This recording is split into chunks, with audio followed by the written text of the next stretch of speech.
Yo les gars, on se retrouve aujourd'hui pour une toute nouvelle vidéo. J'espère que vous allez bien. En tout cas, moi ça va nickel.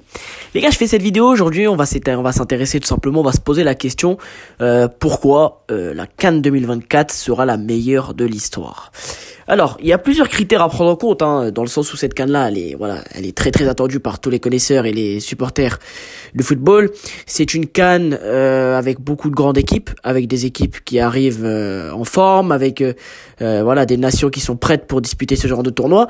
C'est une compétition qui hype, et on est tous hypés, on attend avec impatience cette compétition.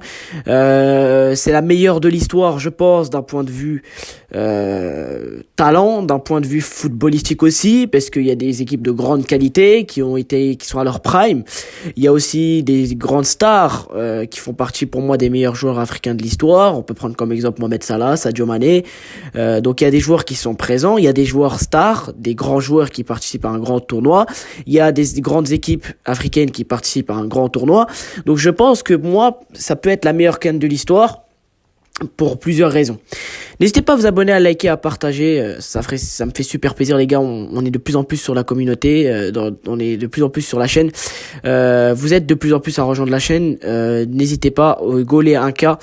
On va essayer de franchir les 1K pendant la CAN les gars. Je compte sur vous. Donc pour revenir à ce sujet-là. Alors, c'est vrai que lorsqu'on voit quand même les phases de poule, c'est quand même des phases de poule qui sont très relevées, qui sont dures à pronostiquer. Et pour moi, je préfère avoir un tournoi, bien évidemment, où les matchs sont très très difficiles à pronostiquer, c'est-à-dire que c'est des matchs qui sont disputés, qu'il y a de l'adversité, plutôt qu'une CAN avec des matchs avec des équipes qui sont favoris. On sait qu'elles vont aller loin, un peu comme à la dernière CAN, quoi. On savait qu'au final ça allait être le Sénégal ou l'Égypte qui allait la gagner parce que c'était les deux équipes qui sortaient du lot et qui étaient les ultra favoris pour la dernière CAN d'il y a 2 ans. Et la preuve, ils se sont rencontrés en finale. Cette année, c'est un peu la même chose, sauf que cette année, il y a beaucoup d'équipes qui jouent super bien au football. Il y a beaucoup d'équipes qui sont capables de surprendre d'autres grandes équipes. Et il y a beaucoup de favoris. C'est-à-dire qu'il y a énormément d'équipes qui peuvent prétendre à la victoire finale. Et c'est ça qu'on aime nous, c'est qu'on ne peut pas pronostiquer. Et c'est ce qui va nous tenir en haleine. On va être hypé jusqu'à la fin du tournoi, tout simplement, parce que il y a énormément d'équipes qui peuvent prétendre à la victoire finale. C'est vrai qu'il y a 2 ans, par exemple, si on compare avec il y a 2 ans, il y avait quoi? Il y avait une voire 2 équipes maximum qui étaient les favorites, l'Égypte et le Sénégal. Cette année, il y en a beaucoup qui peuvent prétendre au titre. Et c'est pour ça que on a hâte. Et il y a beaucoup d'équipes qui sont au même niveau.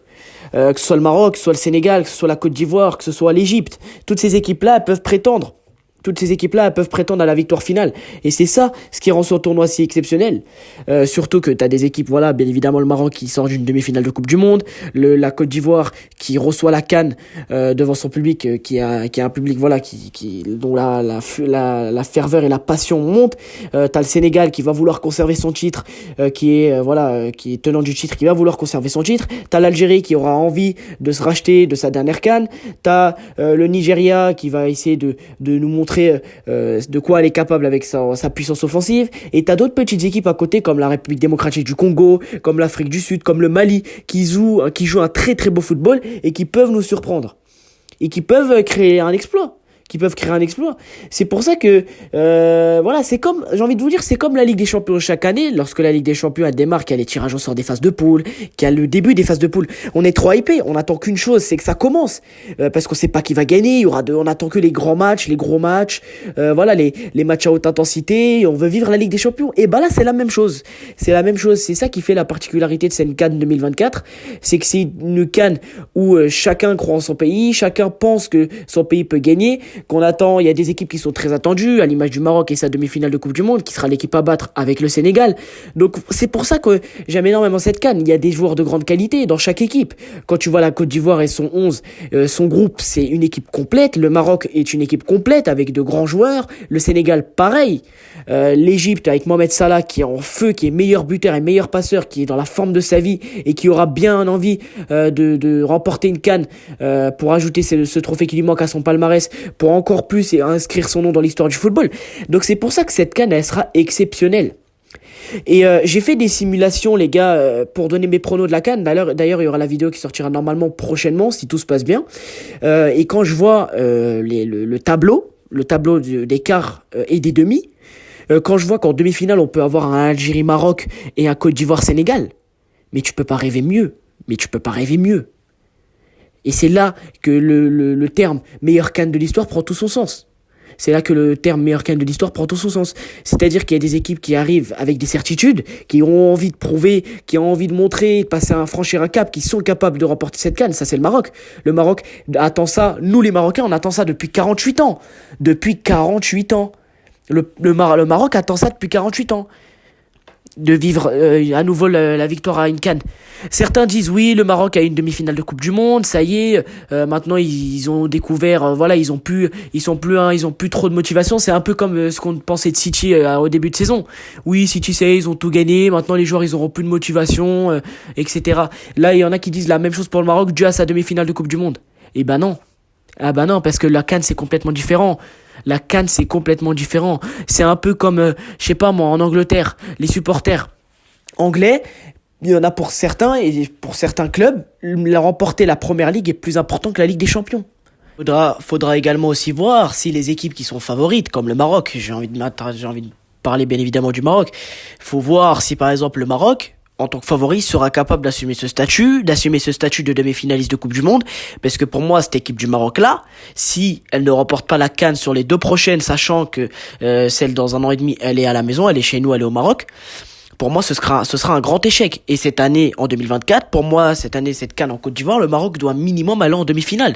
Avec l'équipe qu'on a, l'équipe qui est à disposition de Walid Regragui, pour moi, le Maroc doit minimum aller en demi-finale. Moi, j'ai envie de dire d'un côté, est-ce que les joueurs ont de la pression? Il y a quelque chose aussi qui m'est venu en tête, c'est que s'ils gagnent pas cette CAN-là, on va dire qu'ils ont un joker. Le joker, c'est la CAN dans 1 an et demi au Maroc. Et celle-là, faudra la gagner par contre. Faudra la gagner. Et c'est pour ça que ça peut faire en sorte qu'ils aient un peu moins de pression lors de cette CAN en Côte d'Ivoire. Parce que c'est au Maroc. Comme c'est à la maison, c'est chez nous au Maroc, les joueurs auront 3 fois, voire 4 fois plus de pression parce que là, le Maroc, les joueurs marocains auront 3 à 4 fois plus de pression parce que là, c'est au Maroc. Devant des supporters qui attendent ça depuis 48 ans, devant des supporters qui sont bouillants. Et pour moi, si le Maroc ne remporte, sur les 2 prochaines CAN ne remporte pas, pour moi, c'est un échec. En tout cas, j'espère vraiment que le Maroc va en remporter une. Et la plus belle, ce serait à la maison. Ce serait notre CAN à nous qu'on attend. Genre celle-là, ce serait la CAN de 2025, ce serait la CAN qu'on attend depuis 48 ans. Donc moi, j'ai envie d'y croire. J'y crois largement. Pour cette équipe du Maroc, j'y crois. En tant que Marocain, j'espère vraiment qu'on va la gagner. J'espère vraiment qu'on va la gagner. Voir si on peut même prendre les 2, ce serait fantastique. Mais bien évidemment, ça va être très très compliqué parce que ce sera pas simple. La tâche ne sera pas simple. Ce sera pas facile, ça c'est sûr et certain. Donnez-moi votre avis les gars dans les commentaires. Dites-moi quel est votre favori pour la CAN. Prenez soin de vous, n'hésitez pas à vous abonner, à liker, à partager.